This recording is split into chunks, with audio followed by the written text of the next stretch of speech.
Today, our discussion will encompass the comprehensive genealogy presented in the Bible, tracing the lineage from Adam and Eve to the era of Jesus. At the pinnacle of the family tree are Adam and Eve, the acknowledged first humans created by God, as depicted in the Bible. Their first two children, Cain and Abel, are well known. Tragically, Cain's jealousy leads to Abel's demise. Adam and Eve later welcomed a third son, Seth, marking the continuation of the biblical story. The Bible suggests that Adam and Eve had numerous unnamed sons and daughters. Following tradition, it is inferred that Seth likely married one of his sisters, and subsequent generations presumably continued the practice of intermarrying with cousins and so forth. Seth becomes the father of Enosh, and after 7 generations, we encounter the pivotal figure of Noah in the biblical story. Noah, renowned for constructing the ark and gathering animals to endure the great flood, becomes a central character. During the cataclysm, everyone on earth perishes, with the exception of Noah, his wife, and their 3 sons along with their wives, 8 individuals in total, entrusted with the task of repopulating the world. Although the Bible omits the names of Noah's wife and daughters-in-law, his 3 sons are identified as Shem, Ham, and Japheth. Shem had 5 sons, Ham had 4, and Japheth had 7, resulting in a total of 16 grandsons for Noah. For the most part, the names of these 16 grandsons align with nations that would eventually emerge in the Near East. For instance, Asher corresponds to Assyria, Mizraim to Egypt, and Javan to Greece. However, the biblical narrative centers on the lineage of Shem's son, Arphaxad. His descendant, Selah, fathered Eber. 5 generations later, Terah, residing in Mesopotamia, which is modern-day Iraq, enters the scene. Terah has 3 sons, Abraham, Nahor, and Haran.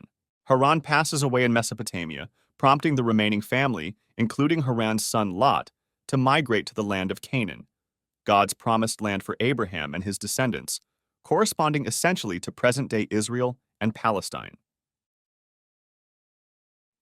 Terah dies en route in Syria, and Nahor chooses to establish his residence in that region. Nevertheless, Abraham and Lot proceed to Canaan. Abraham's principal wife is Sarah, revealed later as his half-sister, likely born of a different mother within Terah's lineage.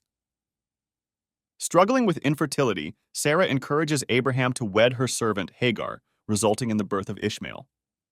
However, miraculously at the age of 90, Sarah herself bears a son named Isaac, who becomes Abraham's primary heir.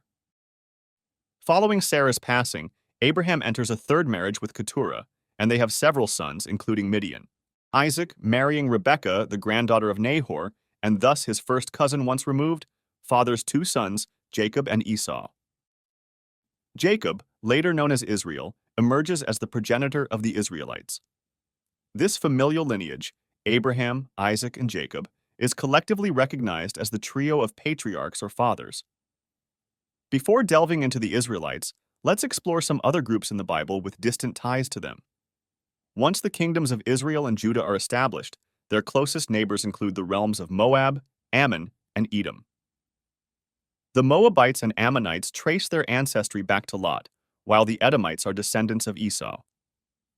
Further to the south, the Midianites, stemming from Midian, and the Arabs, descendants of Ishmael, occupy the region. Islamic tradition posits Muhammad's lineage from Ishmael, while Jesus is regarded as a descendant of Abraham's son, Isaac. This shared ancestry underpins the classification of Judaism, Christianity, and Islam as Abrahamic religions. It's worth noting Job at this juncture. Although the Bible doesn't precisely clarify his connection to the family tree, he is generally believed to have a place somewhere in the period of the patriarchs. Let's now focus on Jacob and his 12 sons. Jacob enters matrimony with 2 sisters, Leah and Rachel, who happen to be the daughters of Laban, Rebekah's brother. Consequently, Laban is both Jacob's uncle and his 2 wives' first cousin. Jacob also fathers children with Leah and Rachel's maids, Bilhah and Zilpah. Each of Jacob's 12 sons serves as the progenitor of one of the 12 tribes of Israel, with Levi and Judah emerging as the most significant. Before we proceed, it's crucial to highlight Joseph, Jacob's firstborn from his favored wife Rachel. Joseph, famously sold into slavery by his brothers, finds himself in Egypt, ultimately rising to the position of second in command under the pharaoh. The specific pharaoh in the Joseph narrative remains unnamed in the Bible, but the context hints at a potential connection to the 15th dynasty of Egypt. This period coincides with the rule of the Hyksos, a Semitic group, over the Nile Delta. During Joseph's governance in Egypt, a famine in Canaan compels Jacob's entire family to relocate to Egypt, where they are reunited with Joseph. Notably, Joseph becomes the father of Ephraim and Manasseh in Egypt, leading to the classification of the tribe of Joseph as two distinct tribes, Ephraim and Manasseh, in the biblical account. During their time in Egypt, the Israelites multiply, eventually facing enslavement. This sets the stage for the introduction of the next central figure in the biblical narrative, Moses, hailing from the tribe of Levi. Chosen by God, Moses leads the Israelites out of Egypt, embarking on a journey back to the promised land of Canaan.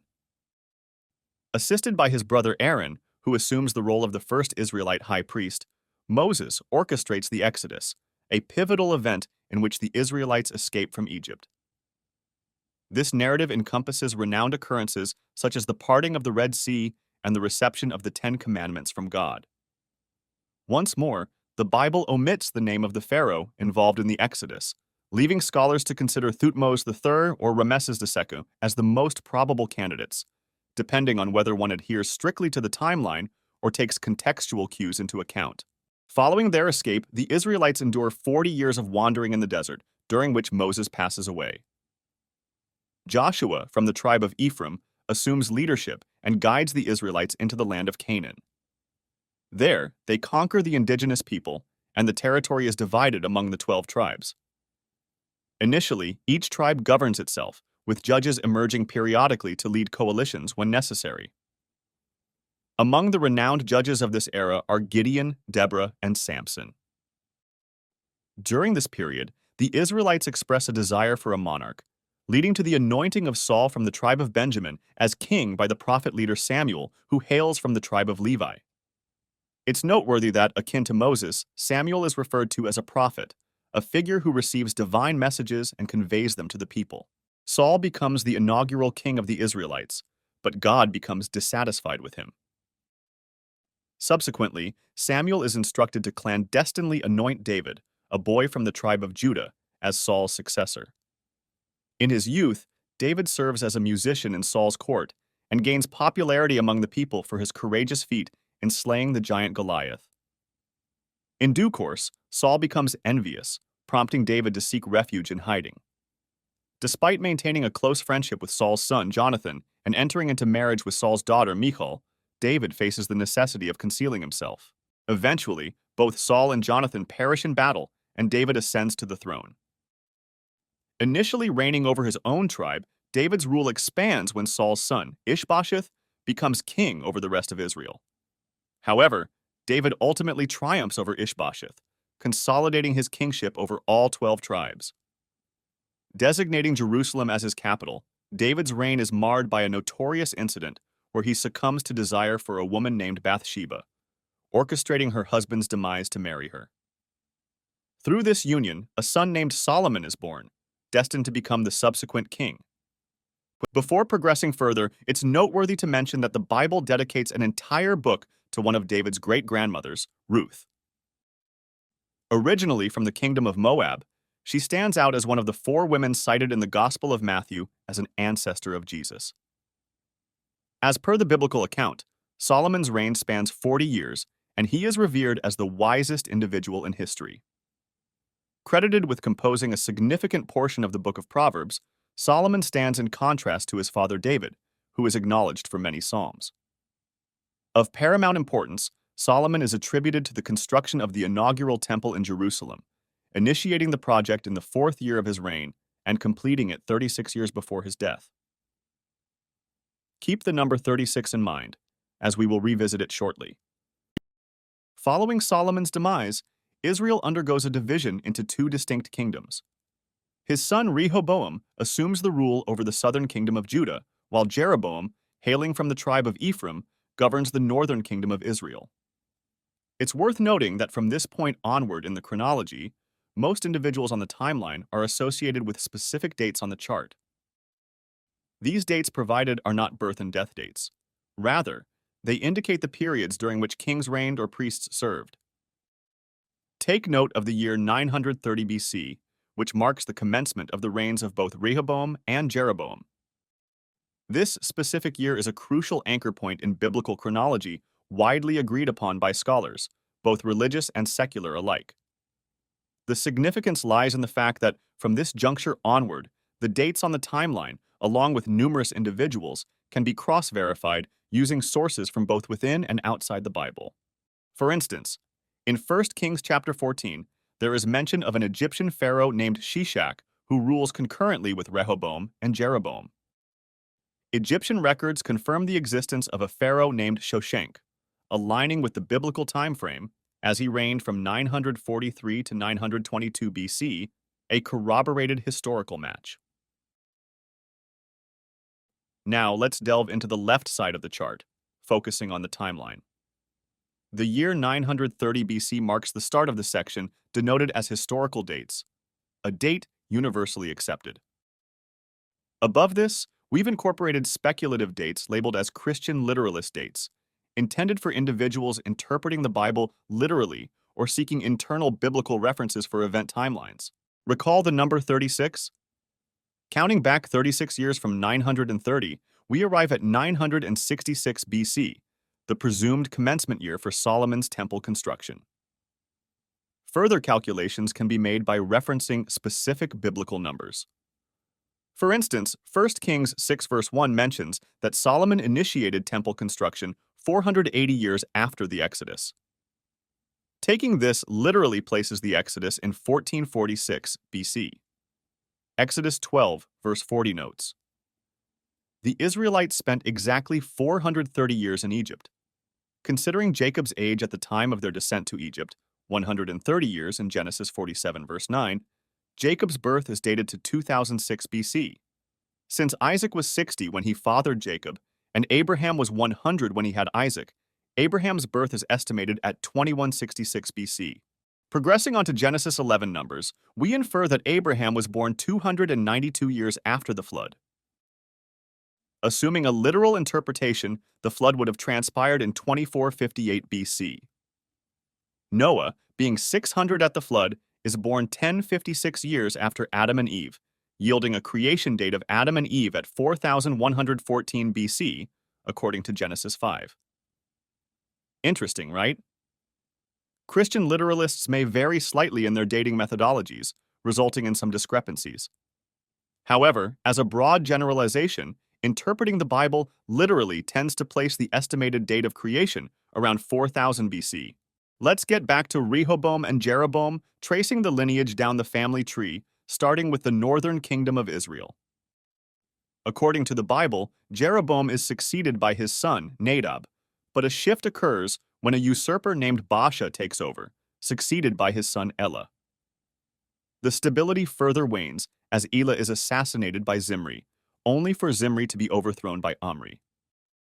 In a contentious period, Tibni, likely a relative of Zimri, contends for kingship but is ultimately defeated by Omri, who establishes a new capital city at Samaria. Although Omri's biblical mention is brief, he holds significance as the earliest king in either Israel or Judah, with both his name and achievements validated by external, non-biblical sources. The corroborating source is the Mesha Stele, crafted around 840 BC in the neighboring kingdom of Moab. Adding to this, Assyrian records from a later period employ Omri's name to refer to the entire kingdom of Israel, designating it as the land of the house of Omri instead of using the term Israel. Following Omri, Ahab assumes the throne, and the Bible extensively details mostly negative aspects of his reign. A significant influence on his actions is attributed to his wife Jezebel, a Phoenician princess. The prophet Elijah is active during their rule, coinciding with a period of conflict between the kingdom of Aram-Damascus, present-day Syria, and Israel. This historical conflict is documented not only in the Bible, but also in various external sources. Notably, the Tel Dan Stele stands out as one of the most crucial archaeological discoveries in relation to this conflict. Commissioned by King Ahaziah of Aram Damascus, the Tel Dan Stele recounts his triumph over Jehoram, the son of Ahab, and also over Ahaziah from the house of David, providing the sole extra-biblical reference mentioning David. It's crucial to note that while this reference acknowledges David's descendant Ahaziah, it lacks any biographical details about David himself, merely noting that Ahaziah was defeated by Hazael. Resuming the narrative of the kings of Israel, the Bible informs us that Jehoram was succeeded by Jehu, potentially a member of the house of Omri from a different lineage. Jehu holds a distinctive position as the sole king of either Israel or Judah for whom we possess a contemporaneous depiction.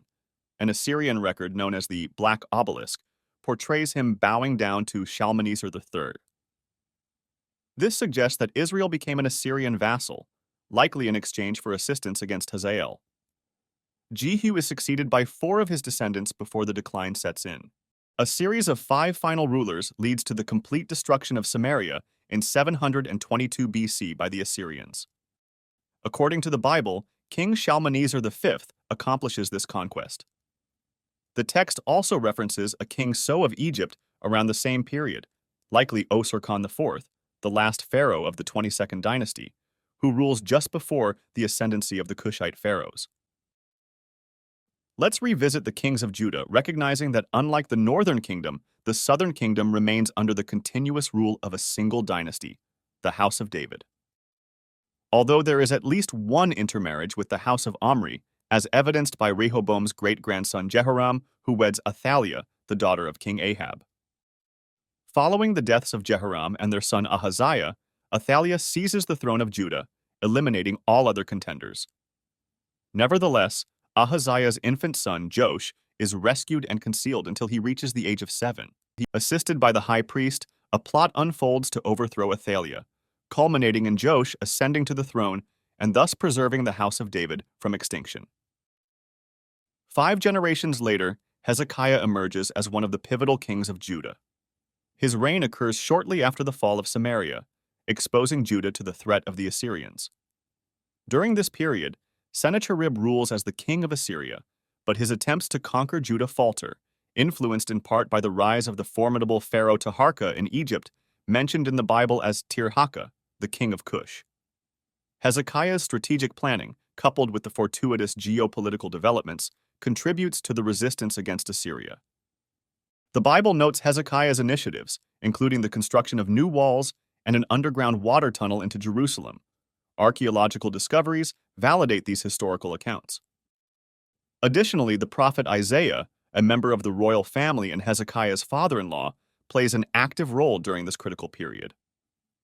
Hezekiah is succeeded by Manasseh and Amon, both characterized as evil in the biblical narrative. The succession takes an unexpected turn with the ascent of Josiah, a young boy, to the throne. Josiah, described as a righteous ruler, brings prosperity to Judah, coinciding with the decline of Assyria and the rise of Babylon. Hilkiah was the high priest during Josiah's reign and a descendant of Zadok, the original high priest in Solomon's era. The oldest copy of a biblical text ever found dates to around the time of Josiah and Hilkiah. It is part of the Ketef Hinnom scrolls and includes the verses from Numbers chapter 5 verses 24 through 26. Tragically, Josiah's story concludes with his death at the hands of Pharaoh Necho of Egypt, also known as Necho II. Assyria's fall to Babylon introduces Babylonian interference in Judah's politics. 3 of Josiah's sons, along with 1 grandson, rule before the destruction of Jerusalem and the first temple by King Nebuchadnezzar of Babylon in 586 BC. The last high priest of the first temple is Sariah, Hilkiah's grandson, and prominent prophets Jeremiah and Ezekiel, who are also priests, play key roles during this period. Following the Babylonian exile, initiated by Nebuchadnezzar, the kingdom of Babylon is conquered by Cyrus the Great of Persia. Cyrus permits the exiled Jews to return to Jerusalem, authorizing the reconstruction of the temple in Judea. The Babylonian and Persian periods witness the composition of the majority of the Hebrew Bible. The lower right section of the chart outlines a timeline, indicating the probable periods when each book was written, according to contemporary critical scholarship. Returning to the family tree, Sheshbazzar, son of King Jeconiah, governs the first wave of returnees, while Joshua, Sariah's grandson, becomes the inaugural high priest of the Second Temple. Zerubbabel, mentioned as a governor leading the second wave, is either the son of Shealtiel or Pedaiah, both sons of Jeconiah. The subsequent waves of returnees, led by Ezra and Nehemiah, appointed by Persian King Artaxerxes I, contribute to the Reconstruction efforts. Esther's placement is complex as it features a Persian king named Ahasuerus, not aligning with any known kings of Persia. However, Ahasuerus is commonly identified as Xerxes I. This marks the conclusion of the Hebrew Bible, referred to by Christians as the Old Testament. We then transition into the Intertestamental Period, a phase we can learn about through historical and extra-biblical sources. The Intertestamental Period is the period in between the Old and New Testaments. Notably, the Persians succumbed to the renowned Greco-Macedonian conqueror Alexander the Great. Following his demise, his generals vie for control, leading to the division of the empire into four primary parts. Two dominant dynasties emerge, tracing their lineage back to Ptolemy I and Seleucus I. Initially, the Ptolemies, based in Egypt, governed Judea, but later, control shifts to the Seleucids based in Syria. Jewish sources provide a roster of high priests from Joshua to the Maccabean Revolt. This revolt is incited by King Antiochus IV of the Seleucid Empire, who disrupts traditional Jewish sacrifices, substituting them with offerings to the Greek deity Zeus. Moreover, the Hasmonean dynasty is eventually succeeded by the Herodian dynasty, with Herod the Great marrying one of the final Hasmonean princesses. This transition results in the separation of the monarchy and the high priesthood, with high priests now appointed to their positions rather than inheriting them. During the reign of Herod the Great, Jesus is born. The New Testament indicates a familial connection between Jesus and another preacher, John the Baptist, through their mothers, Mary and Elizabeth. In Catholic tradition, Mary's mother is believed to be named Anne, and it is presumed that Anne and Elizabeth's mother were sisters, establishing Mary and Elizabeth as first cousins and Jesus and John the Baptist as second cousins. Genealogically, the New Testament provides more information about Jesus' adoptive father, Joseph. According to the Gospel of Matthew, Joseph is the son of Jacob, while the Gospel of Luke states that Joseph is the son of Heli.